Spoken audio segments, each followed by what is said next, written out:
மலைக்கோட்டை பழனிசாமி இணைந்திருக்கிறார். திருச்சி கிழக்குக்கும் ஒரு இடைத்தேர்தல், நிறைய பேர் காத்திருக்காங்க உங்களைப் போலவே.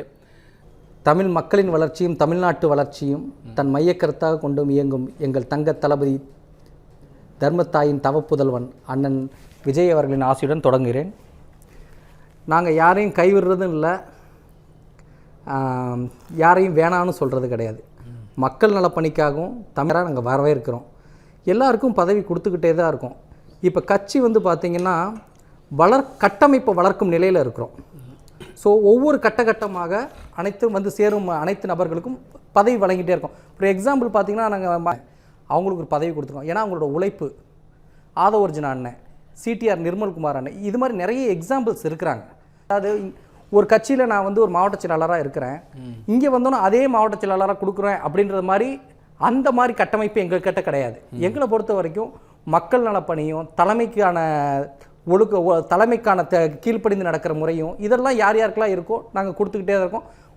இப்போ வரப்போகிற தேர்தலில் நல்ல களப்பணி ஆற்ற போகிறது யார், மக்கள் பணி ஆற்ற போகிறது யாருன்னு பார்த்துக்கிட்டே தான் இருக்கிறாங்க எங்கள் தளபதி. அதெல்லாம் எல்லாருக்குமே தர ரெடியாக இருக்கிறோம். இப்போ மொத்தமாக கொடுக்க முடியாது. ஆரம்ப காலகட்டத்திலேருந்து மக்கள் இயக்கத்திலேருந்து உழைச்சி தாவேகா கட்சிக்காக உழைச்சி நிறைய பேர் வெளியில் இருக்காங்க.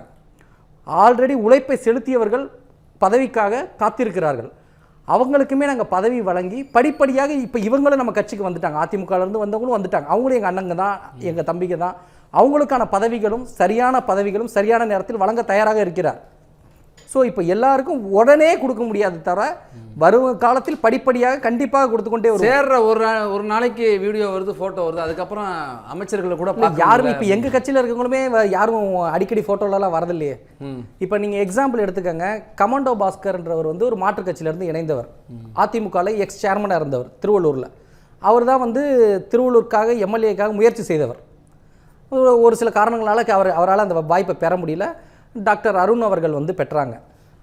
ஆனாலுமே தாவைக்கால தன்னை இணைச்சிக்கிட்டதுனால எந்த பதவியுமே அவருக்கு போடலை, எந்த பதவியுமே அவருக்கு இல்லை. கடுமையாக உழைத்தார். மக்கள் நல பணிக்காகவும் டாக்டர் அருண் அவர்களும் தாவேக்காவோட தேர்தல் வெற்றிக்காகவும் கடுமையாக உழைச்சார். அந்த கடுமையாக உழைச்சப்ப நீங்கள் பார்த்தீங்கன்னா அதோட பலன் பார்த்தீங்கன்னா இன்றைக்கி ஒரு மாவட்ட பொருளாளர். அவர் ஒருத்தரே எல்லா அதிமுகவினருக்கான எக்ஸாம்பிள். அதிமுகவோட மாவட்ட இணை செயலாளர், அவர் அதிமுகவில் சேர்மன், முனிசிபல் சேர்மன், 2 முறை கவுன்சிலர். ஆனால் இங்கே வெறும் அடிப்படை உறுப்பினராக தான் இன்று வரை உள்ளார். இன்று வரை அவருக்கான போஸ்டிங் வழங்கப்படவில்லை. பட் அதற்கான முயற்சிகள் எடுத்துக்கிட்டால் ஃபீஸ்லாம் கட்டிட்டார். மாவட்ட பொருளாளருக்கான ஃபீஸ் கட்டிட்டார். ஸோ அவர் ஒருத்தர் தான் இன்னைக்கு நீங்கள் கேட்குற அனைத்து கேள்விகளுக்குமான விடை. கமாண்டோ பாஸ்கர் இப்போ நான் சொல்கிறப்ப அதிமுகவில் இருக்க அனைத்து நிர்வாகிகளுக்குமே அவர் யாருன்னு தெரியும்.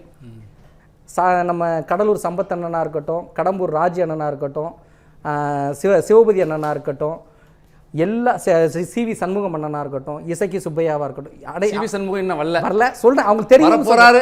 இல்லை, நான் இப்போ பேசுகிறப்ப அவங்களுக்கு தெரியுன்றதை சொல்ல வரேன். ஸோ அவரோட உழைப்பு நீங்கள் பார்த்தீங்கன்னா இப்போ வரைக்கும் அடிப்படை உறுப்பினர் தான். இன்னும் ஒரு வாரம் 1.5 வாரத்தில் அந்த போஸ்டிங் ரிலீஸ் ஆகிறப்ப அவரோட பெயர் வந்துடும்.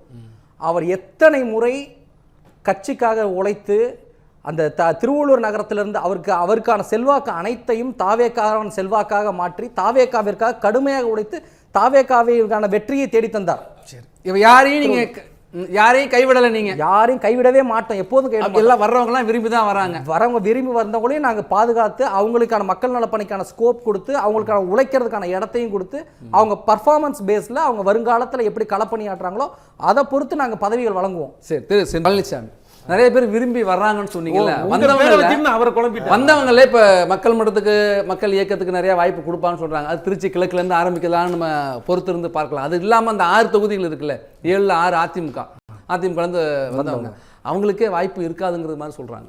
இல்லை, வாய்ப்பு இருக்காதுன்னு நம்ம யூகத்திலையும் ஜோசியம் தான் சொல்கிறோம், தவிர அது வரப்போ அறிவிக்கிறப்ப தான் தெரியும் அவங்களுக்கு தலைமையிட்ட எப்படி இருக்கிறாங்க, இப்போ களப்பணி எப்படி ஆற்றிக்கிட்டு இருக்காங்க, திரும்பி ரிசைன் பண்ண பிறகு தாவேக்காவா அந்த மக்கள் நலப்பணி எப்படி ஈடுபட்டுக்கிட்டு இருக்காங்கன்றதெல்லாம் நீங்கள் இப்போ சொல்கிறீங்கல்ல, அதுதான் அவங்களுக்கு ஒரு அச்சத்தை ஏற்படுத்தி ஏன்டா போனோம்னு இருக்காங்க. அப்படிலாம் இல்லை. நீங்கள் இப்போ அண்ணன் புகழேந்தி அண்ணன் சொன்ன வார்த்தையிலேயே அதுக்கு 1000 அர்த்தங்களும் உண்டு.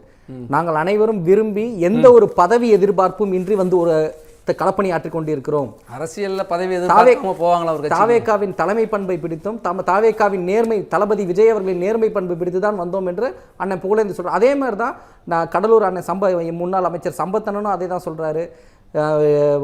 நம்ம எம்ஆர் விஜயபாஸ்கர் அண்ணன், சி விஜயபாஸ்கர் அண்ணன் எல்லாருமே அதை தான் சொல்கிறாங்க. எங்களுக்கு பதவிலாம் வேணாம், நாங்கள் நேர்மையானவங்களோட இருந்து மக்களுக்கு நேர்மையான களப்பணிகளையும் சேவைகளையும் செஞ்சால் போதுன்றாங்க. ஆனாலுமே அவங்களோட களப்பணி ஆற்றிக்கிட்டு இருக்கிறாங்க, தொடர்ந்து பண்ணுறாங்க.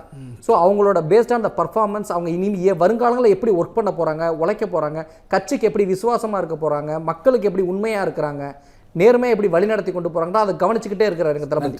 இன்னொன்று நலம், இவர் அண்ணன் சொன்னாங்க 750 கோடி வந்து சிறு தாய்மாமன் சீர்திட்டம் கொடுக்குறான்னு. தாய்மாமன் சீர்திட்டம் ஏன் கொடுக்குறேன்னா, நம்ம குடும்பம் எவ்வளோ ஏழ்மையாக இருந்தாலும் நம்ம அப்பா என்ன பண்ணுவாங்க, தீபாவளி பொங்கல் வந்தால் ஒரு இடத்துல கடன் வாங்கியாச்சும் நமக்கு சட்டை பேண்ட் வாங்கி கொடுப்பாங்க. ஏன் அவன் குடும்பமே சோத்துக்கே வழி இல்லாமல் இருக்கு, ஏன் அவன் பிள்ளைகளுக்கு இன்றைக்கி தீபாவளிக்கு ஆட்டம் கேட்குது, தீபாவளிக்கு எதுக்கே வெடி வாங்கி கொடுக்குறேன்னு பக்கத்து வீட்டுக்கிறேன். என் பிள்ளைகளுக்கு வந்து தீபாவளி அன்னைக்கு எல்லா பிள்ளைங்க மாதிரியுமே சந்தோஷமாக இருக்கணும் அப்படின்னு ஒரு தந்தையன் குணம். அவர் தளபதி விஜய் அவர்கள் ஒரு தந்தையாவும் தாய்மாமனாவும் அங்கே நின்று சிந்திக்கிறார்.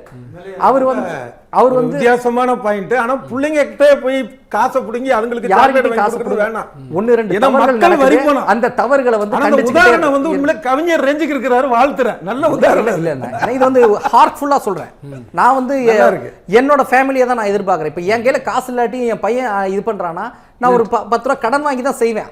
ஏன்னா என் பிள்ளைகளோட சந்தோஷம். அவர் தமிழ்நாட்டில் இருக்க அனைத்து குழந்தைகளுக்கும் தாய்மாமனா அவர் இருக்கிறார். நன்றி. தாவேகாவில் இணைந்த அனைத்து மாற்று கட்சியினருக்கும், அதிமுக கட்சியை சேர்ந்து தாவேகாவில் வந்து இணைந்தவர்களுக்கும் கண்டிப்பாக 100% எங்கள் தளபதி அவர்களும் எங்கள் பொதுச் செயலாளர் அண்ணன் ஆனந்த அண்ணன் அவர்களும் கண்டிப்பாக ஒரு சரியான காலகட்டத்தில் பதவிகள் கண்டிப்பாக கொடுப்பார். நம்பிக்கையோடு இருக்க கைவிட மாட்டாங்கிறீங்க. அவர்களும் நம்பிக்கையோடு தான் இருக்கிறார்கள். ஒரே ஒரு இது, அண்ணன் வந்து மருத்துவமனை கட்டமைப்பு இல்லைன்னாரு. மருத்துவமனை கட்டமைப்பை கட்டி எழுப்பிட்டு இருக்காங்க. இப்போ எல்லா மருத்துவமனையும் சிறப்பாக செயல்பட்டுக்கிட்டு இருக்கு.